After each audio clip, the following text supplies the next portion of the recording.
This should terrify every single American citizen. This is a blatant open act to defy, crush, intimidate, and silence the opposition. He has no idea. The folks on the left of the screen are making the executive orders. Presidents do not make law. These orders that he is initiating carry no legal weight. The United States does not have a specific standalone domestic terrorism law. And Donald Trump cannot make laws. Lastly, sir, this is a presidential memorandum on countering domestic terrorism and organized political violence. In recent weeks, months, and years, we've seen a tremendous upsurge in some highly visible, but also other acts of domestic terrorism and organized political violence being perpetrated by radical, politically motivated groups all over the country. What this presidential memorandum will do is set off an administration-wide response to that, ranging from the Joint Terrorism Task Forces to other components of the Department of Justice, to the Department of Homeland Security, the Department of Treasury. We're looking at interdicting these groups, preventing them from performing acts of violence, and also looking at sources of organization and funding and support that prop them up and allow them to do the acts that they have been doing.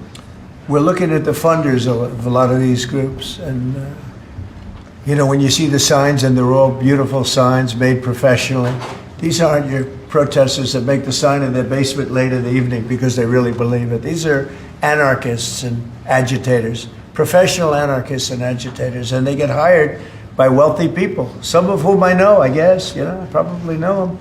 And you wouldn't know it. You're at dinner with them, everything's nice, and then you find out that they funded millions of dollars to these lunatics. Steve, could you say a couple of words? Yes, Mr. President. This is a very historic and significant day. This is the first time in American history that there is an all-of-government effort to dismantle left-wing terrorism, to dismantle Antifa, to dismantle the organizations that have been carrying out these acts of political violence and terrorism. What we have seen, if you look at whether it be going back to the riots that started with Black Lives Matter and all the way through to the Antifa riots, the attacks on ICE officers, the doxing campaigns, and now the political assassinations, these are not lone, isolated events. This is part of an organized campaign of radical left terrorism. It is structured, it is sophisticated, it is well funded, it is well planned. There is really no parallel like this to anything else in the country right now. There is an entire system of feeder organizations that provide money, resources, weapons, and when they're attacking ICE officers, they're attacking federal buildings, or they're isolating public officials for harassment, doxing, intimidation, and ultimately attempted assassination. It is all carefully planned, executed, and thought through. It is terrorism on our soil. Because of this executive order, Cash and Pam are going to have the tools they need, working with Scott, to take these organizations apart piece by piece.